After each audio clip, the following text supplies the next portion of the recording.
Class 10 এর পরীক্ষার পর স্বাভাবিকভাবেই স্ট্রিম সিলেকশন নিয়ে দুশ্চিন্তা হয়। এই সময় ছাত্রছাত্রী ও তাদের বাবা মায়েরা স্বাভাবিকভাবেই বেশ কনফিউজড থাকেন। স্ট্রিম সিলেকশনের সময় কয়েকটি বিষয় খেয়াল রাখা জরুরি, যেমন পিয়ার প্রেসারে এসে স্ট্রিম সিলেকশন না করা। যে সমস্ত বিষয়গুলোতে বাচ্চা ছোট থেকেই খুব একটা আগ্রহ পেয়ে আসেনি, জোর করে সেই বিষয়গুলো তার উপর চাপিয়ে না দেওয়ার চেষ্টা করা। নিজে থেকে বিষয়গুলি নিয়ে বিশদে রিসার্চ না করে এর ওর মুখে শুনে বিভিন্ন স্ট্রিমের গুণাগুণ বিচার না করাই ভালো। কোনো একটি বিশেষ স্ট্রিম নিয়ে সন্তান পড়াশোনা করলেই লোক সমাজে মা বাবা হিসেবে আপনার সম্মান বজায় থাকবে, তা না হলে থাকবে না, এই ধরনের ক্ষতিকারক চিন্তা ভাবনা থেকে নিজেকে মুক্ত রাখুন। স্ট্রিমের উপর নির্ভর করে আপনার সন্তানের ভাগ্য নির্ধারিত হবে, এই ধরনের অপ্রগতিশীল ধারণা মনের মধ্যে পুষে রাখবেন না। আজকের অগণিত ক্যারিয়ার অপশনস এর যুগে শুধুমাত্র ডাক্তারি, ইঞ্জিনিয়ারিং, ওকালতি অথবা শিক্ষকতার মধ্যে সন্তানের ভবিষ্যৎকে আটকে রাখবেন না, বরং একজন যোগ্য ক্যারিয়ার কাউন্সিলরের যথাযথ পরামর্শ নিয়ে সন্তানকে তার দক্ষতা ও আগ্রহের নিরিখে স্ট্রিম ও সাবজেক্ট কম্বিনেশন সিলেকশনে সাহায্য করে ওকে ক্যারিয়ারের প্রতি ফোকাসড থাকতে সাহায্য করুন।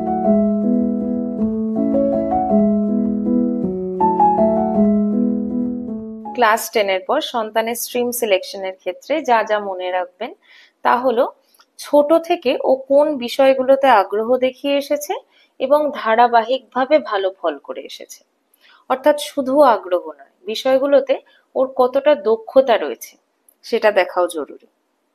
আগ্রহ থাকলেই যে দক্ষতাও থাকবে তার যেমন কোনো মানে নেই, তেমনি কোনো বিশেষ স্ট্রিম বা সাবজেক্ট কম্বিনেশনের ক্যারিয়ার প্রসপেক্টস ভালো হলে সেটা ওর উপর জোর করে চাপিয়ে দিলেই যে ও ভালো ফলাফল করবে তারও কিন্তু কোনো মানে নেই। যথাযথ দক্ষতার অভাবে যখন শুধুমাত্র হয় নিজের অথবা মা বাবার আগ্রহের উপর ভিত্তি করে ছেলেমেয়েরা একটি নির্দিষ্ট বিষয় বেছে নেয়, তখন অনেক ক্ষেত্রেই আশানুরূপ ফল না হওয়ার কারণে ছাত্রছাত্রীরা হতাশাগ্রস্ত হয়ে পড়ে। ফলে শেষমেশ ক্যারিয়ারের সঙ্গে একটা আপোষ করে নেওয়া ছাড়া আর বিশেষ কোনো উপায় থাকে না। তাই প্রথম থেকেই স্ট্রিম ও সাবজেক্ট সিলেকশনের ক্ষেত্রে সচেতন থাকা জরুরি।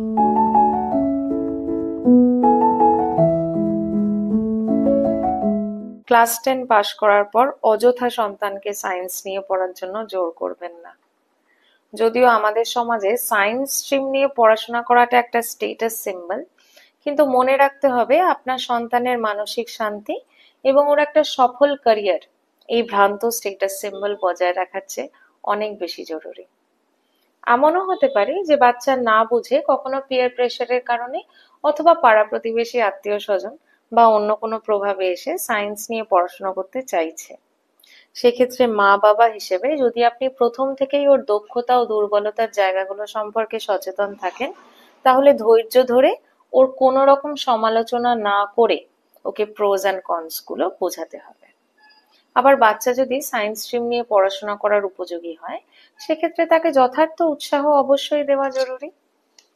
সায়েন্স নিয়ে পড়াশোনা করাটাকে কম্পালশনে পরিণত না করে যদি আমাদের চিন্তা ভাবনাগুলোকে একটু সায়েন্টিফিক করা যেতে পারে, তাহলে আখেরেই তা পরবর্তী প্রজন্মকে এক সুস্থ সুন্দর ভবিষ্যৎ গড়ে তুলতে সাহায্য করবে।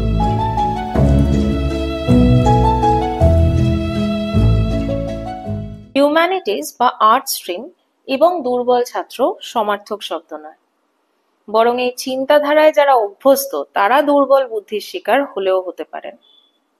আপনার সন্তান যদি হিউম্যানিটিজ নিয়ে পড়াশোনা করতে চায়, তাহলে অযথা তাকে সায়েন্স নিয়ে পড়াশোনা করা অমুক তুতো দাদা বা তমুক তুতো দিদির সঙ্গে তুলনা না করে বোঝার চেষ্টা করুন ওর উদ্দেশ্যটা কি।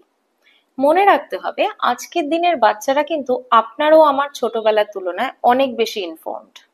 ওদের হাতের মুঠোয় ইন্টারনেট রয়েছে, তাই এমন হতেই পারে যে আপনার জন্য অপেক্ষা না করে ও অনেক আগেই একটা ক্যারিয়ার প্ল্যান তৈরি করে রেখেছে, যেখানে হয়তো একটা মিনিমাম গ্রাজুয়েশন ডিগ্রি যথেষ্ট। অথবা এমনও হতে পারে যে ও হয়তো নিজের দক্ষতা ও দুর্বলতার জায়গাগুলো বুঝেই এই সিদ্ধান্ত নিয়েছে। সেক্ষেত্রে মা বাবা হিসেবে আপনাকে পাশে পাওয়াটা ওর ভবিষ্যৎ বিকাশের জন্য খুবই জরুরি। হাতের 5টা আঙুল যেমন সমান হয় না, তাই এমন হতেই পারে যে বাচ্চা পড়াশোনায় সেভাবে কোনো দৃষ্টান্ত স্থাপন করলো না, অথচ অন্যান্য ক্ষেত্রে প্রতিভার যথেষ্ট পরিচয় দিল।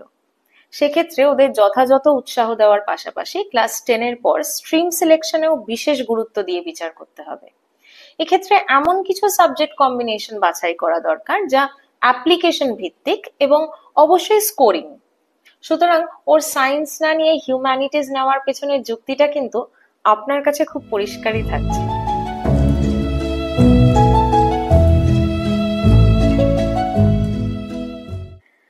ক্লাস 10 এর পর স্ট্রিম সিলেকশনের ক্ষেত্রে অতি অবশ্যই মনে রাখতে হবে যে আপনার একটা সিদ্ধান্তের উপর আপনার সন্তানের গোটা ভবিষ্যৎটা নির্ভরশীল। ক্যারিয়ার কাউন্সেলিং এর মাধ্যমে ওর academic strengths, interest, aptitude, aspiration, passion, problem solving skills, emotional ও সোশ্যাল ইন্টেলিজেন্স ইত্যাদির বৈজ্ঞানিক পদ্ধতিতে পরিমাপের দ্বারা একটা যথাযথ দিশা পাওয়া যায়, যা আপনার সন্তানকে ওর দক্ষতা অনুযায়ী সঠিক স্ট্রিম বেছে নিতে সাহায্য করবে। সন্তানকে তার ইচ্ছের বিরুদ্ধে জোর করে বিজ্ঞান নিয়ে পড়াশোনা করিয়ে সেটাকে প্রতিবেশী, আত্মীয়, বন্ধুদের মাঝে স্টেটাস সিম্বল বানানোর চেয়ে বৈজ্ঞানিক পদ্ধতির ভিত্তিতে তাকে তার ভবিষ্যতের সঠিক দিশা দেখিয়ে দেওয়ার মধ্যে অনেক বেশি বাস্তবতা লুকিয়ে আছে।